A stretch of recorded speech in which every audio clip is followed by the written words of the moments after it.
Proses pembuatan tempe. Latar belakang, tempe merupakan salah satu makanan yang sangat populer di Indonesia. Tempe adalah makanan yang dibuat dengan kacang kedelai lalu difermentasi menggunakan ragi.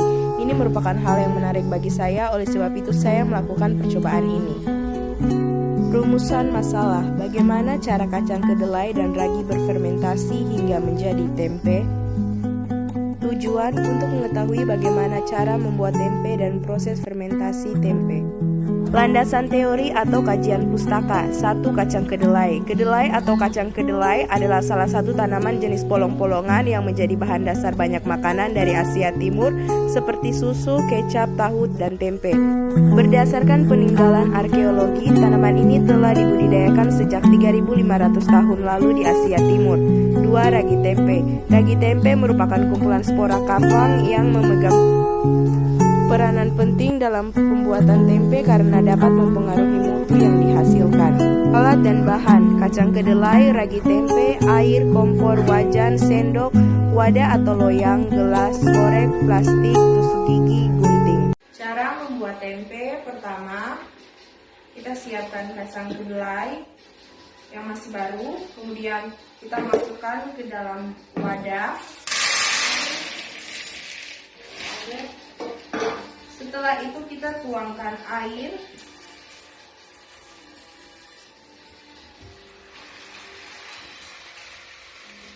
Sehingga menutupi permukaan kacang kedelai seperti ini. Kita rendam kacang kedelai ini selama 8 jam agar kacang kedelai terlepas dari kulit-kulitnya. Setelah merendam kacang kedelai selama 8 jam, waktunya kita merebus kacang kedelai. Letakkan wajan di atas kompor yang menyala. Kemudian masukkan biji kacang kedelai yang sudah kita rendam.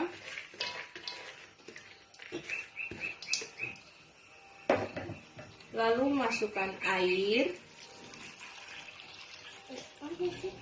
1 gayung. Pastikan air melebihi kacang kedelai. Kita tunggu waktu perebusan selama 1 jam. Setelah kacang kedelai direbus hingga 1 jam agar empuk, waktunya sekarang kita angkat, lalu kita rendam dengan air dingin, lalu kita kucak-kucak supaya kulitnya terlepas dari kacang kedelai.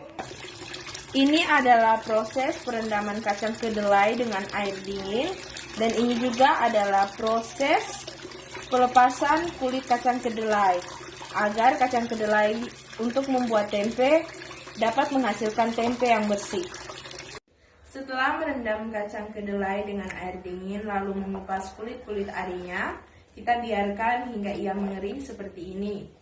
Kemudian kita masukkan ragi. Saya gunting bungkus ragi tempe dengan gunting tentunya.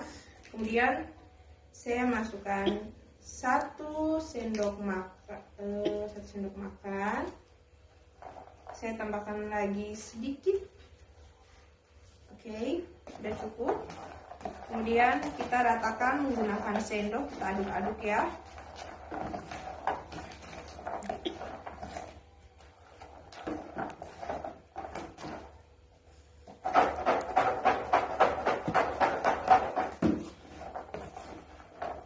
Setelah kita rasa ini sudah cukup rata, kita masukkan ke dalam plastik. Kita masukkan ya ke dalam plastik yang sudah kita siapkan untuk meletakkan kacang kedelai maksudnya.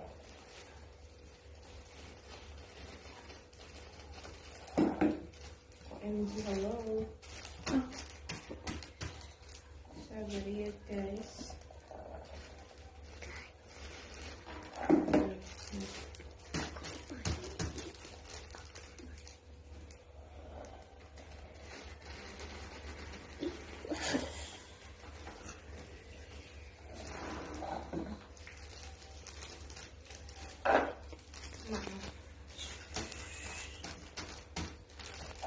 Maaf jika sedikit berantakan.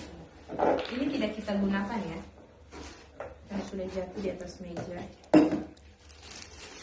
Kemudian kita nyalakan lilin Ini digunakan untuk melekatkan plastik. Kita berikan sedikit ruang. Oke. Itu seperti ini ya. Bisa kita lihat teman-teman. Oke, akan sebagai ini terlihat. Seperti ini ya teman-teman, bisa dilihat. Jangan terlalu dekat dengan api. Oke, pastikan tidak ada ruang.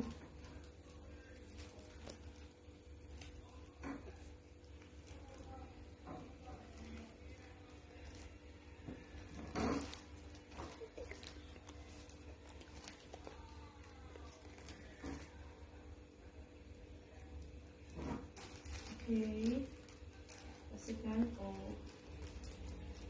tidak ada ruang ya.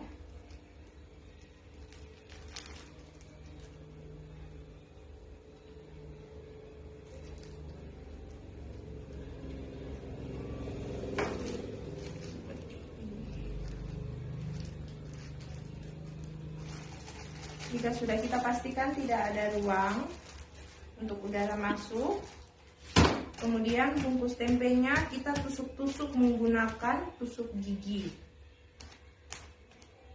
Fungsinya agar udara dapat masuk dan ragi berfungsi dengan baik.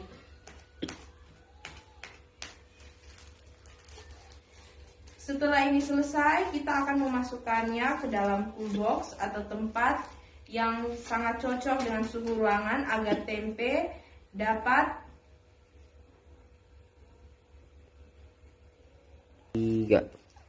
kita biarkan ini di tempat dengan suhu ruang yang baik, lalu kita bungkus dengan kain sehingga ragi dapat berfermentasi menjadi tempe. Hasil dan pembahasan. Hasilnya ragi dan kacang kedelai berfermentasi hingga menjadi tempe. Pembahasan, hasil percobaan yang terlihat adalah kapang tumbuh pada permukaan dan menembus biji-biji kedelai menyatukannya menjadi tempe. Simpulan, laru atau ragi tempe mengandung mikrob terutama kapang. Di antaranya adalah kapang Rhizopus, Oligosporus, R. ozrae. Selamat siang Ibu Guru, perkenalkan nama saya Intan Loring, saya dari kelas 9C. Pada video kali ini saya akan membuat video percobaan saya dengan judul membuat lilin hias. Pertama saya akan membaca latar belakang percobaan. Lilin adalah sumber penerang yang terdiri dari sumbu yang diselimuti oleh bahan bakar padat. Menurut sejarah abad ke-19, bahan bakar yang terkandung dalam lilin adalah lemak sapi yang mengandung asam strit. Penerangan lilin sudah hampir merata di setiap daerah. Hal ini mengakibatkan lilin lebih banyak digunakan untuk keperluan lain seperti beribadah, perayaan ulang tahun, dan lain-lain. Pembuatan bahan dasar membuat lilin cukup sederhana dan mudah yang dapat dilakukan oleh semua orang. Tujuan dari percobaan ini adalah ingin mengetahui zat cair yang dapat digunakan untuk membuat lilin. Alat dan bahan yang saya gunakan adalah yang pertama ada air, yang kedua ada minyak goreng atau minyak sayur, dan yang ketiga ada tisu, dan yang keempat ada gunting, yang kelima ada gelas, dan yang keenam ada penutup cup untuk penambah atau pengembangan sumbu. Kita lanjut ke cara pembuatannya. Pertama kita siapkan gelas, yang kedua kita masukkan air secukupnya saja, dan yang ketiga kita masukkan minyak goreng atau minyak sayur.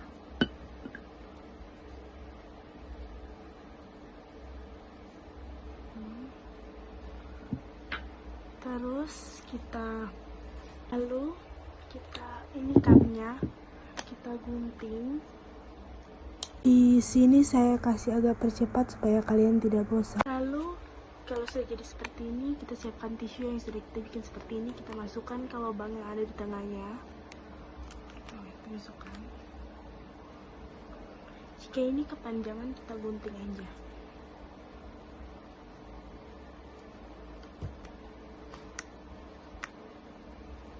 Nah, kalau sudah kita tinggal masukkan ke dalam sini. Nah, tinggal kita nyalakan pakai korek. Jadi, hasil percobaannya ternyata air dan minyak dapat juga dijadikan bahan untuk membuat lilin, dan cara membuatnya juga pun mudah.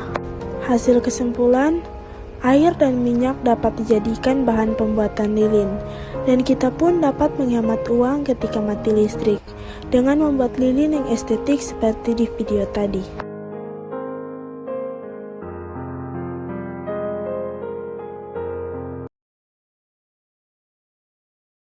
Selamat pagi Bu Guru, perkenalkan saya Pesada Pangaribuan dari kelas 9C.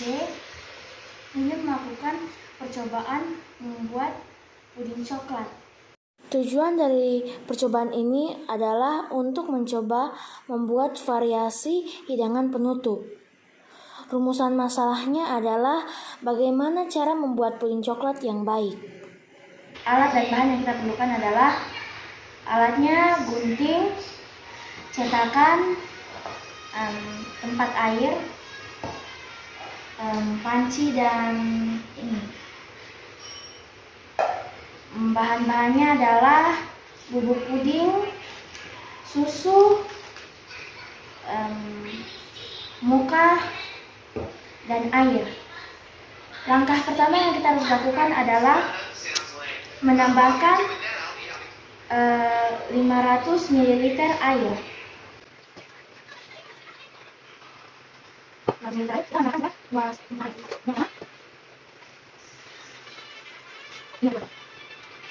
Langkah berikutnya kita akan menambahkan bubuk puding.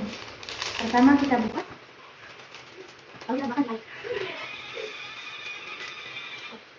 Kita tambahkan lagi.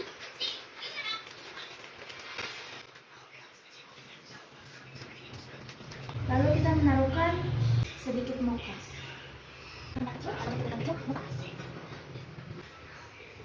Setelah itu kita menambahkan susu.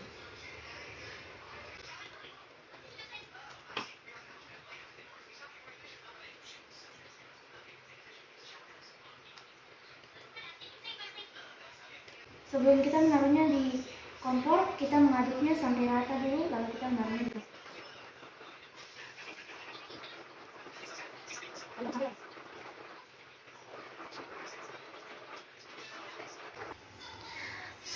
Sekarang sudah kita aduk sampai rata, kita akan memasaknya.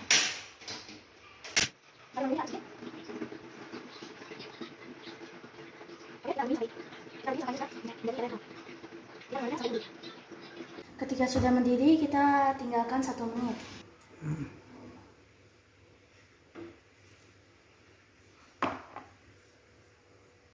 Jadi, teori membuat puding coklat adalah bagaimana puding coklat bisa membeku. Karena puding coklat mengandung agar-agar yang membekukan cairan. Sekian dan terima kasih sudah menonton video saya.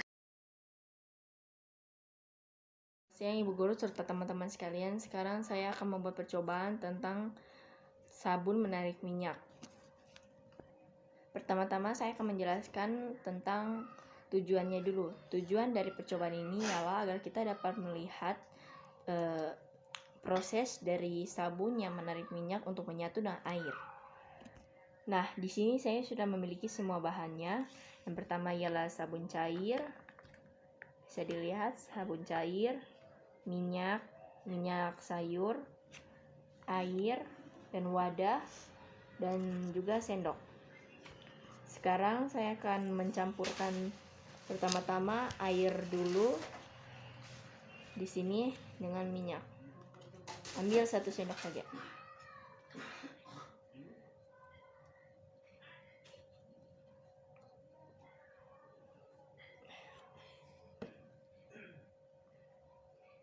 Bisa dilihat minyaknya naik ke permukaan dan tidak menyatu dengan air. Nah, seterusnya saya akan mengambil sunlight dan mencampurnya, sabun cair.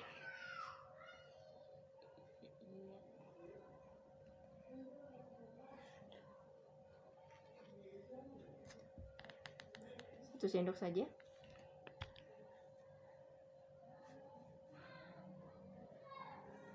Bisa dilihat sabunnya langsung menarik minyaknya untuk menyatu dengan air. Sekarang bisa dilihat ya, sekarang saya akan mengaduknya agar dia dapat merata.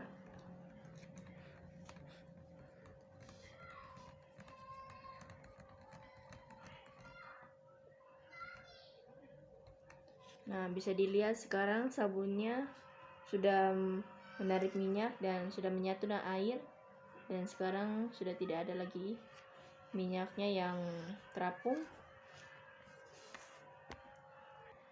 Nah, sekarang saya akan membahas tentang landasan teorinya. Landasan teori dalam percobaan ini ialah sabun dalam bantuan media air akan melarutkan lemak atau minyak. Kerja sabun itu didasari oleh gaya tarik antara molekul kotoran atau lemak. Sabun dan air atau H2O bersifat tidak berwarna, tidak berasa, dan tidak berbau pada kondisi tekanan 1 bar dan suhu 0 derajat Celcius. Nah, sekian dan terima kasih dari percobaan saya kali ini, dan selamat malam Ibu Guru. Pada kesempatan kali ini saya akan membuat percobaan tentang lampu lava. Tujuannya untuk mengetahui apakah ada hukum Archimedes di dalam lampu lava dan untuk menghiasi kamar kita. Berikut adalah tutorialnya. Berikut alat dan bahannya. Pertama, di sini ada wadah. Yang kedua ada minyak goreng. Ketiga ada pewarna makanan. Yang keempat ada 1 tablet redoxon. Kelima ada air. Dan yang terakhir ada lampu HP.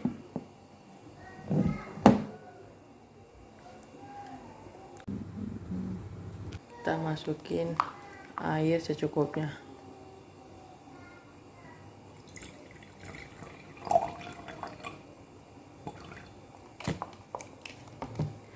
Yang kedua, kita masukkan minyak 3/4 dari volume air.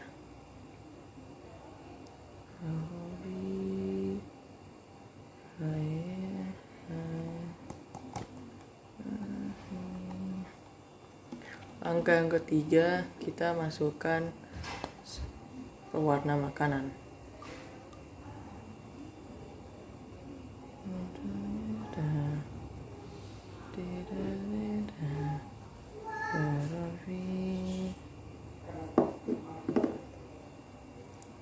Kemudian kita masukkan 1 tablet redoxon.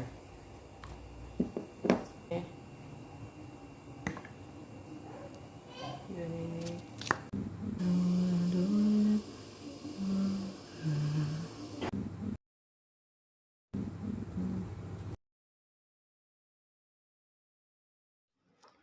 Halo teman-teman, di sini saya akan melakukan teks percobaan yaitu lada dan sabun. Dan inilah adalah bahan-bahannya. Inilah bahan-bahan yaitu piring atau wadah yang diisikan air dan lada bubuk atau lada merica dan sampo atau sabun. Berikutnya adalah di sini saya akan mengambil 1 tetes sebuah sabun atau sampo dan akan menaruhnya di tengah-tengah wadah atau piring yang berisi air dan telah diisikan lada. Dan ini adalah contoh eksperimennya.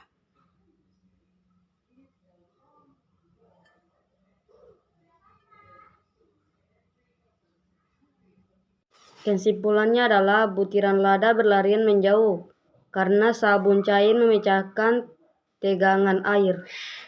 Sekian laporan percobaan dari. Halo semuanya, perkenalkan nama saya Sifanya Klita Saurua dari kelas 9C. Ini video percobaan saya bagaimana membuat jus alpukat. Kita masuk ke latar belakang. Alpukat merupakan buah yang digemari di Indonesia. Selain kaya antioksidan, alpukat juga mengandung beberapa mineral seperti fosfor, nilai kalori, kalsium, vitamin C, protein, vitamin A, dan vitamin D. Buah alpukat termasuk buah yang mudah mengalami kerusakan baik secara fisik, mekanis, maupun biologis. Untuk itu diperlukan olahan buah alpukat yang lebih bervariasi. Salah satu olahannya yaitu menjadikan buah alpukat dalam bentuk jus. Kita masuk ke alat dan bahan. Alat dan bahannya yang pertama, buah alpukat. Yang kedua, susu Milo bubuk. Yang ketiga, susu kental manis. Yang keempat, wadah. Yang kelima, sendok. Dan yang keenam, mixer. Langkah pertama, belah dua alpukatnya, lalu keluarkan daging dan masukkan ke dalam wadah.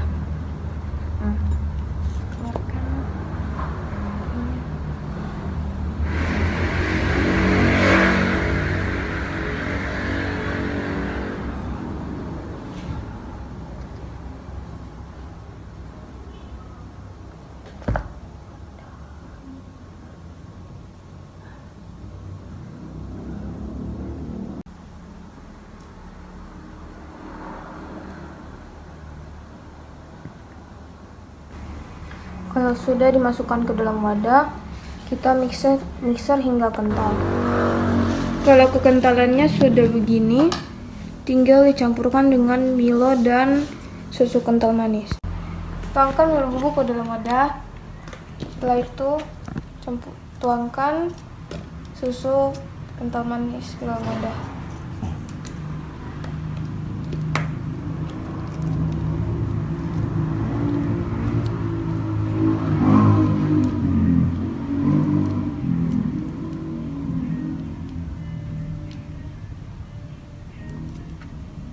Setelah itu aduk.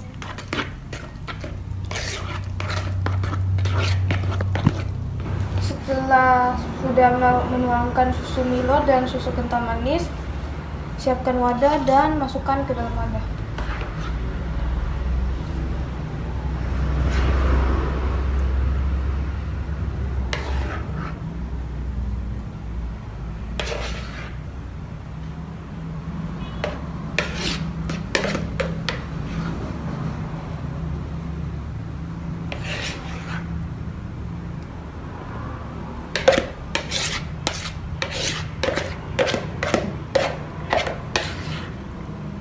Setelah itu, tuangkan susu kental manis sebagai hiasan.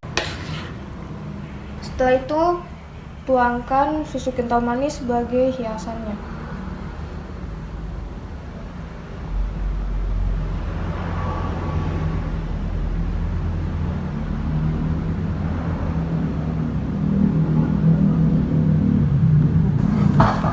Ini adalah hasilnya jus alpukat. Maaf, tidak ada gelas, jadi saya menggunakan wadah.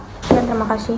Hasil percobaan, setelah melakukan percobaan tersebut, kita dapat membuat jus alpukat dengan tangan sendiri dan tidak perlu mengeluarkan uang untuk membeli jadi jus alpukat.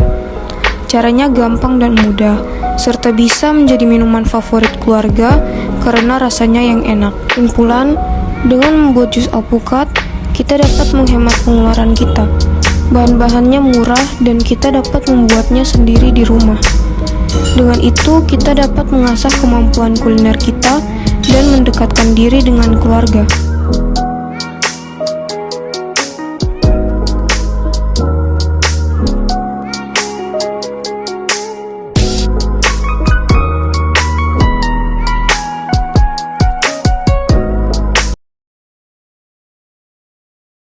Selamat pagi Bu, hari ini saya akan melakukan tujuan praktik saya itu membuat pohon. Saya akan memulainya dari alat dan bahan. Yang pertama ada parang, korek api, parang dan korek api saya. Yang kedua daun bambu dan alat dan bahan yang kita gunakan di sini. Dan bahan yang kita gunakan di sini berupa minyak tanah dan kain bekas. Yang pertama-tama kita akan menuang minyak tanah ke dalam ke dalam bambu.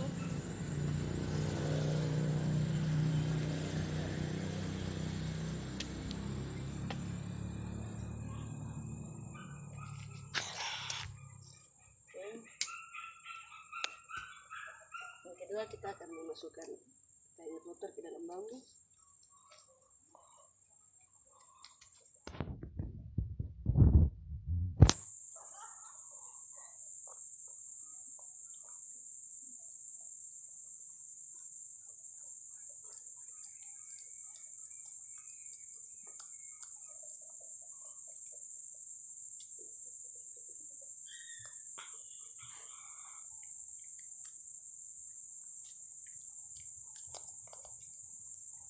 Dan kita akan mengancamnya biar tercampur. Lalu terakhir kita akan membakarnya.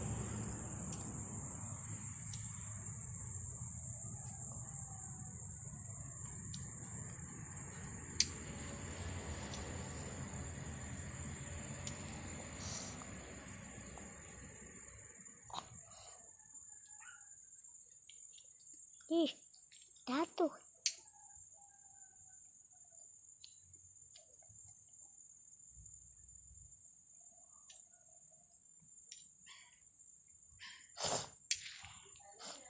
Ya.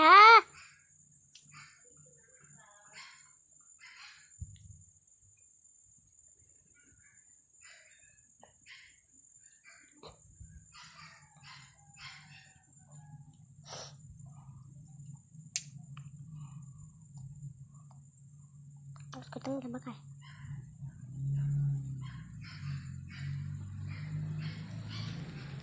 Jadi di sini kayaknya akan terbakar sampai habis, dan di sini fungsinya untuk ketika kita di tengah hutan dan tidak ada alat penerangan, kita bisa melakukan percobaan seperti ini dan akan menerangi kita dari malam sampai pagi. Itu saya, sekian dari saya. Terima kasih. Membuat cara proses pertumbuhan kacang hijau. Yang pertama saya akan menggunakan botol untuk memasukkan kapas.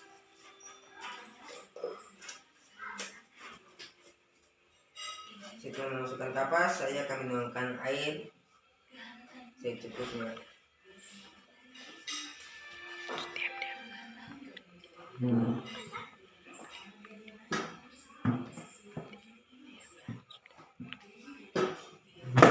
Setelah menuangkan air, saya akan masukkan beberapa biji kacang hijau.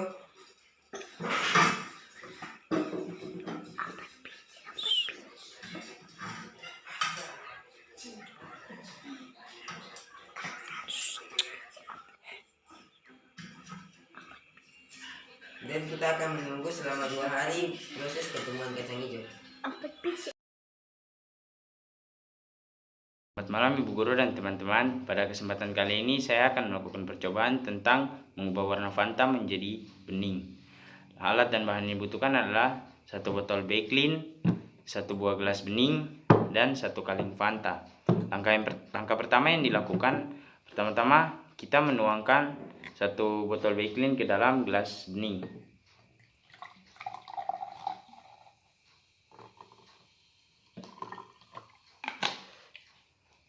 Setelah itu kita tuangkan Fanta ke dalam gelas bening yang sudah berisi Baiklin. Teman-teman lihat, pada saat saya menuangkan Fanta tersebut tidak lagi berwarna merah, tetapi berwarna bening.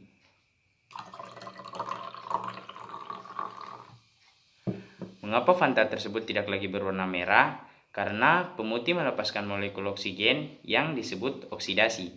Sekian dari saya video percobaan. Nama saya Gregorius Josekolo dari kelas 9C. Terima kasih. Perkenalkan, nama saya Edwin Putra untuk Espers, dan saya akan melakukan percobaan tentang silikon.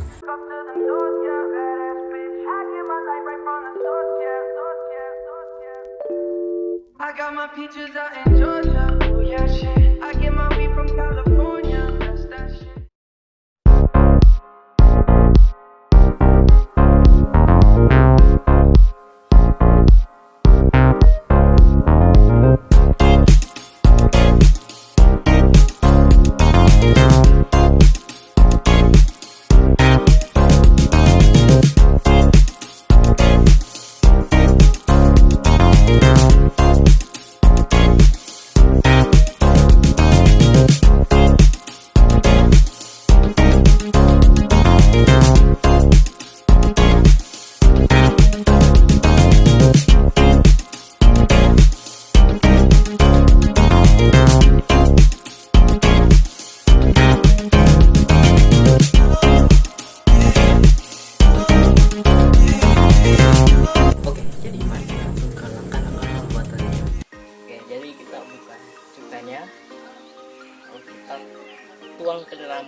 selanjutnya jagungnya kita taruh jagungnya sampai rasa sudah cukup.